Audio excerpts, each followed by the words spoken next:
কল্পনা করুন আপনি হঠাৎ অতিরিক্ত ঘামতে শুরু করেছেন। আপনার হৃদস্পন্দন অর্থাৎ হার্টবিট অনেকটা বেড়ে গেল। অস্থিরতা, দুর্বলতা এই ধরনের ফিলিংস আপনি অনুভব করছেন। ওজন কমে যাচ্ছে কিন্তু খিদে বেড়ে যাচ্ছে। আপনার শরীর যেন হঠাৎ টার্বো মোডে চলে গেছে। এরকম হচ্ছে নাকি?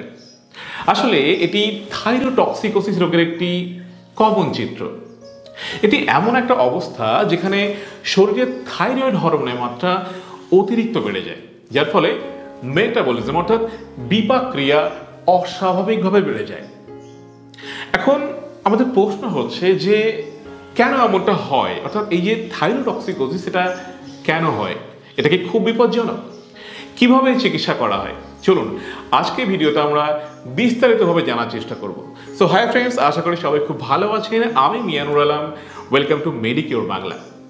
আজকে ভিডিওতে আমরা আলোচনা করব এই থাইরোটক্সিকোসিস নিয়ে। থাইরোটক্সিকোসিস কি, কেন হয়, এর ট্রিটমেন্ট কি অ্যাভেলেবেল আছে, এর জন্য ডায়েট কি, এর প্রত্যেকটা পয়েন্ট আমি বিস্তারিতভাবে আলোচনা করার চেষ্টা করব। আপনারা ভালো করে জানেন যে কোনো রোগের জন্য আপনার যদি অ্যাওয়ারনেস থাকে, সেই রোগটা সম্পর্কে একটা ধারণা থাকে, সেই রোগকে মোকাবেলা করতে গেলে আপনার পথটা অনেকটা সহজ হয়ে যায়। So let's start. থাইরোটক্সিকোসিস হলো এমন একটা ক্লিনিক্যাল কন্ডিশন যেখানে আমাদের শরীরে যে থাইরয়েড হরমোন অর্থাৎ T3 এবং T4 এটা অতিরিক্ত পরিমাণে থাকে। এর ফলে কি হয়? এর ফলে শরীরের যে মেটাবলিজম সেটা অত্যাধিক হারে বেড়ে যায় এবং একাধিক অঙ্গ প্রত্যঙ্গের কার্যকারিতা প্রভাবিত হয় এর জন্যে। এটি হাইপারথাইরয়েডিজম নামক রোগের কারণে হতে পারে। তবে সব হাইপারথাইরয়েডিজমই কিন্তু থাইরোটক্সিকোসিস হয় না। যদি সংক্ষেপে বলি, ব্যাপারটা এরকম যে হাইপারথাইরয়েডিজম হলো থাইরয়েড গ্রন্থির অতিরিক্ত কাজ করা, আর থাইরোটক্সিকোসিস হলো শরীরে অতিরিক্ত থাইরয়েড হরমোনের উপস্থিতি। এই থাইরোটক্সিকোসিস কেন হয় এটা নিয়ে আরেকটু আমরা বিস্তারিতভাবে জানার চেষ্টা করি। দেখুন, যে কারণগুলোর জন্যে থাইরোটক্সিকোসিস হয় তার মধ্যে অন্যতম অর্থাৎ সব থেকে ইম্পর্ট্যান্ট যে রিজন সেটা হলো গ্রেভস ডিজিজ। এই গ্রেভস ডিজিজ একটা খুব কমন কারণ। এটি একটা অটোইমিউন ডিজিজ যেখানে শরীর থাইরয়েড স্টিমুলেটিং ইমিউনোগ্লোবুলিন তৈরি করে, যা থাইরয়েড গ্রন্থিকে অত্যাধিক T3 এবং T4 উৎপন্ন করতে বাধ্য করে। এর ক্লিনিক্যাল ফিচার্স অর্থাৎ লক্ষণগুলোর মধ্যে আপনারা দেখে থাকবেন যে গয়টার অর্থাৎ গলগণ্ড, গলাটায় ফুলে যায়, চোখটা একেবারে বিস্ফারিত হয়ে যায়, মানে চোখটা বড় বড় হয়ে যায়, যেটাকে মেডিকেল টার্ম অনুযায়ী বলা হয় এক্সোথ্যালামাস। অতিরিক্ত উত্তেজনা, অতিরিক্ত উদ্বেগ এগুলো হতে পারে। এছাড়া যে কারণগুলোর জন্য থাইরোটক্সিকোসিস হয় সেটা হলো টক্সিক মাল্টিনোডিউলার গলগণ্ড অর্থাৎ টক্সিক মাল্টিনোডিউলার গয়টার। থাইরয়েড গ্রন্থির বিভিন্ন অংশ নোডিউলের মাধ্যমে বেশি হরমোন উৎপন্ন করে। আর একটা কারণ সেটা হলো টক্সিক অ্যাডেনোমা। এই টক্সিক অ্যাডেনোমা সম্পর্কে যদি আপনারা জানতে চান, সেটা হলো থাইরয়েড গ্রন্থিতে একটি নির্দিষ্ট নোডিউল অতিরিক্ত হরমোন তৈরি করে। আর একটা কারণ এটা হতে পারে, সেটা হলো সাব অ্যাকিউট থাইরয়েডাইটিস অর্থাৎ ভাইরাস জনিত কারণে থাইরয়েড গ্রন্থির যে অস্থায়ী প্রদাহ হয়, যে ইনফ্লামেশন হয় এবং এতে থাইরয়েড হরমোন রক্তে অত্যাধিক অর্থাৎ অতিরিক্ত প্রবাহিত হয়। এবার আমরা আসি থাইরোটক্সিকোসিসের ক্লিনিক্যাল ফিচার্সগুলো কি, অর্থাৎ প্রধান লক্ষণগুলো কি আছে। এক্ষেত্রে বিপাকের গতি বেড়ে যেতে পারে অর্থাৎ ওজন কমে যেতে পারে, ওয়েট লস, অতিরিক্ত খিদে অনুভব হতে পারে অর্থাৎ ইনক্রিজড অ্যাপেটাইট, অতিরিক্ত ঘাম হতে পারে, এক্সেসিভ সোয়েটিং। কার্ডিওভাস্কুলার সমস্যার মধ্যে কিছু কিছু সমস্যা দেখা দেয়, যেমন হৃদস্পন্দন বেড়ে যায়, যেটাকে আমরা মেডিকেল টার্ম অনুযায়ী বলে থাকি প্যালপিটেশন, অনিয়মিত হৃদস্পন্দন। স্নায়বিক সমস্যার মধ্যে কিছু সমস্যা দেখা দিতে পারে, যেমন অস্থিরতা, উদ্বেগ, অনিদ্রা অর্থাৎ ঘুম না হওয়া। পেশি ও হাড়ের কিছু সমস্যা দেখা দিতে পারে, যেমন পেশি দুর্বলতা, হাড় ক্ষয়। এখন আমরা আসি যে এই থাইরোটক্সিকোসিস ডায়াগনোসিস করতে গেলে কি কি ইনভেস্টিগেশন করতে হবে।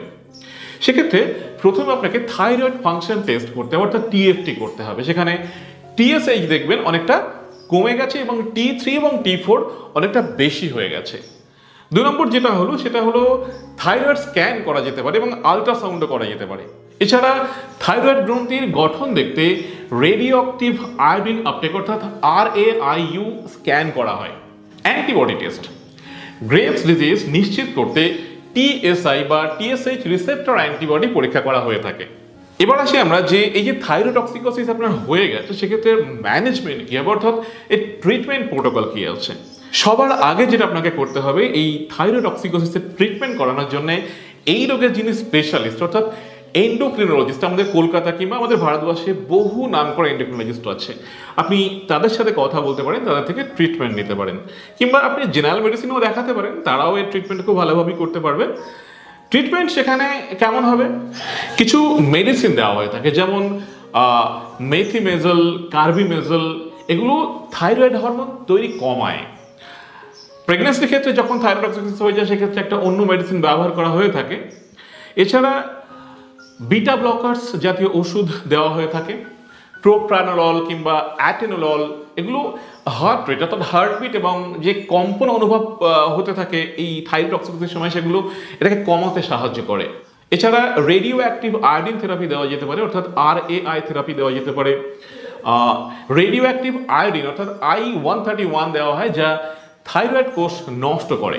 যদি ওষুধ বা RAI ব্যর্থ হয় তবে থাইরয়েড গ্রন্থি আংশিক বা সম্পূর্ণরূপে কেটে ফেলা হয়। এবার আবার চলে আসি যে থাইরোটক্সিকোসিস রোগে ডায়েটটা ঠিক কেমন হবে। থাইরোটক্সিকোসিস হলে শরীরে অতিরিক্ত থাইরয়েড হরমোন তৈরি হয় অর্থাৎ T3 T4 বেশি তৈরি হয় যা বিপাকীয় গতি বাড়িয়ে দেয়, ফলে ওজন হ্রাস হতে পারে, অতিরিক্ত ঘাম হতে পারে, হাড়ের দুর্বলতা হতে পারে কিংবা অন্যান্য জটিলতা দেখা দিতে পারে। সঠিক খাদ্যাভ্যাস এক্ষেত্রে আপনাকে ভীষণভাবে হেল্প করতে পারে। তার মধ্যে প্রথম যেটা আপনাকে মাথায় রাখতে হবে সেটা হচ্ছে আয়োডিনযুক্ত খাবার যেগুলো আছে সেগুলো আপনাকে কমাতে হবে। কেন কমাতে হবে সেক্ষেত্রে বলবো যে আয়োডিন থাইরয়েড হরমোন উৎপাদনের জন্য একটি গুরুত্বপূর্ণ উপাদান, কিন্তু থাইরোটক্সিকোসিসের সমস্যায় শরীরে ইতিমধ্যেই তো একটা অতিরিক্ত থাইরয়েড হরমোন তৈরি হচ্ছে, তাই আয়োডিন সমৃদ্ধ খাবার আপনি যত বেশি খাবেন তত সমস্যাটা বাড়বে। তাহলে কি করতে হবে, তাহলে যেটা করতে হবে সেটা হলো আয়োডিনযুক্ত লবণ আপনাকে পরিহার করতে হবে, যেমন সামুদ্রিক মাছ খাওয়া কমাতে হবে, যেমন স্যালমন বা স্যামন, টুনা ফিশ, সামুদ্রিক যে মাছগুলো সেগুলো আপনাকে খাওয়া কমাতে হবে। এবার যেটা করতে হবে সেটা হচ্ছে উচ্চ প্রোটিনযুক্ত খাবার গ্রহণ করার চেষ্টা করতে হবে। কেন, কারণ উচ্চ প্রোটিনযুক্ত খাবার এই জন্যই খেতে হবে যে থাইরোটক্সিকোসিসের কারণে শরীরে বিপাক্রিয়া বেশি হওয়ায় পেশি ক্ষয় হয় এবং ওজন কমতে থাকে, তাই প্রোটিন সমৃদ্ধ খাবার গ্রহণ করলে পেশি শক্তি বজায় থাকে এবং ওজন নিয়ন্ত্রণ রাখা সম্ভব হয়।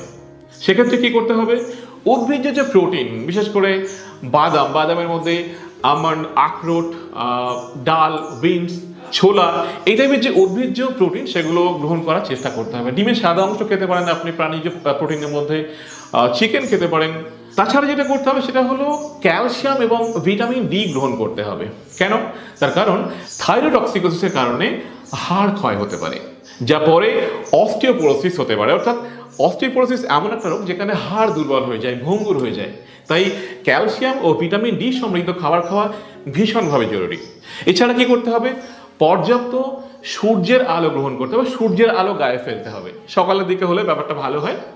চিকিৎসকের পরামর্শ অনুযায়ী ভিটামিন ডি সাপ্লিমেন্ট নেওয়ার চেষ্টা করতে হবে। ক্যাফেইন এবং উত্তেজক যে ড্রিঙ্কস অর্থাৎ পানীয় সেগুলো এড়িয়ে চলতে হবে। থাইরোটক্সিকোসিস রোগীদের হৃদস্পন্দন স্বাভাবিক মানুষদের থেকে বেশি হয়, যা অতিরিক্ত ক্যাফেইন গ্রহণ করলে আরও বেড়ে যেতে পারে। এটি ঘুমের ব্যাঘাত ঘটাতে পারে, স্নায়ুতন্ত্রকে উত্তেজিত করতে পারে, সেক্ষেত্রে এটা অবশ্যই কমানো উচিত।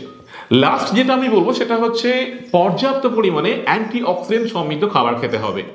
কেন, কারণ থাইরোটক্সিকোসিস শরীরে অক্সিডেটিভ স্ট্রেস বৃদ্ধি করে, যা কোষের ক্ষতি করতে পারে।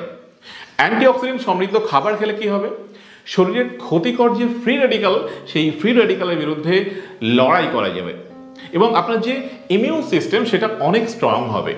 থাইরোটক্সিকোসিস নিয়ে যে ভিডিওটা আমি বানালাম এটা আশা করি আপনাদের ভালো লাগবে। যদি ভালো লাগে তাহলে আমাদের এই চ্যানেল মেডিকিওর বাংলাকে সাবস্ক্রাইব করতে ভুলবেন না, লাইক করতে ভুলবেন না, আর এই ভিডিওটা শেয়ার করতে ভুলবেন না।